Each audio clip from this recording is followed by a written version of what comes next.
Samajwadi party ने पूजा पाल को निष्कासित किया है। कल उन्होंने मुख्यमंत्री जी और उत्तर प्रदेश कानून व्यवस्था की जमकर तारीफ की। देखिए, समाजवादी पार्टी ने हमारी माताओं बहनों की, बेटियों की पीड़ा को कभी समझा नहीं, उनके मान सम्मान की कभी चिंता नहीं की। और जिस तरीके से एक आतताई द्वारा हमारी जो सम्मानित सदस्य हैं विधानसभा की, उनके पति की हत्या की गई और 20 साल तक उनको न्याय नहीं मिला। उस बहन ने सदन में जब अपनी बात कहना शुरू किया तो समाजवादी पार्टी ने पहले तो उनके विधायकों ने उसको बोलने से ही रोका और काफी देर तक हुज्जत के बाद जब पीठ ने सख्त निर्देश दिया कि उसको बोलने दिया जाए, तो उसके बाद बोलने का जब अवसर मिला, उन्होंने अपनी पीड़ा को बताया कि किस तरीके से मैं ब्याह कर गई, 10-12 दिन में ही हमारा सुहाग उजाड़ दिया गया।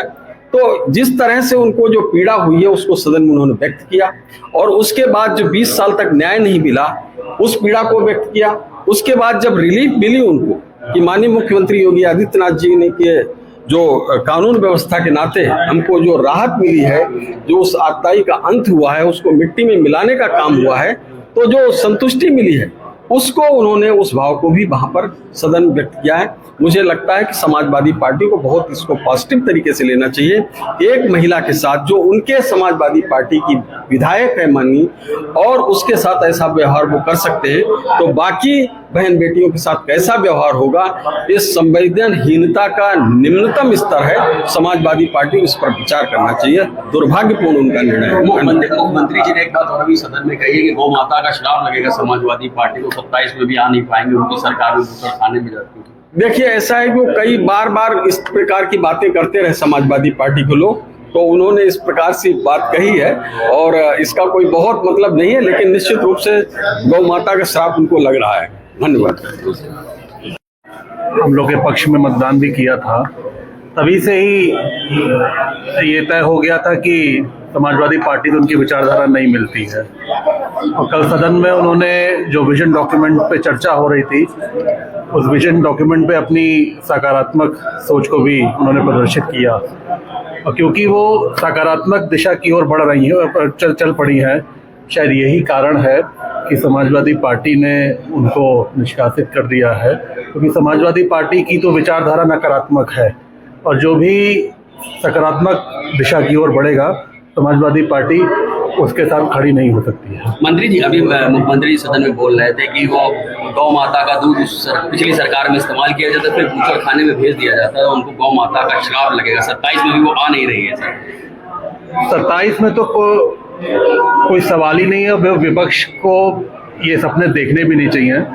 मैं तो ये कहता हूँ कि 2047 तक, जब हम विकसित भारत की आज हमने बात करी है, 2047 तक भी विपक्ष की कोई संभावना उत्तर प्रदेश में नहीं दिख रही है।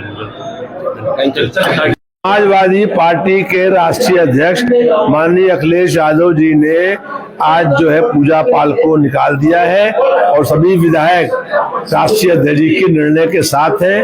उन्हें कई बार अवसर दिया गया, मौका दिया गया, लेकिन वो बार बार अंदर से भारतीय जनता पार्टी के साथ हो गई थी, इसलिए उनको पार्टी से निकालना मजबूर थी। जो विधायक बागी विधायक थे जो नहीं निकाला गया, उनको तो कब तक कार्रवाई की जाएगी? देखिए, हर विधायक को मौका दिया जा रहा है। अगर वो अपनी गलती को स्वीकार कर लेते हैं, अपनी गलती मान लेते हैं, तो उन पर अलग निर्णय होगा, और जो गलती करने के बाद भी अपनी गलती को स्वीकार नहीं करेगा, उसको पार्टी से निकालने की कार्रवाई करनी पड़ेगी। 24 घंटे सदन चला, हम लोग ये चाहते थे कि सदन के कार्य दिवस बढ़ाए जाएं, और 25 करोड़ का प्रदेश है, बहुत समस्याओं से ग्रस्त है, और उन सब समस्याओं के लिए विधानसभा में चर्चा हो और सरकार उस पर जवाब दे। सरकार जवाब देने से बचना चाहती है, इसीलिए हाउस को बहुत छोटा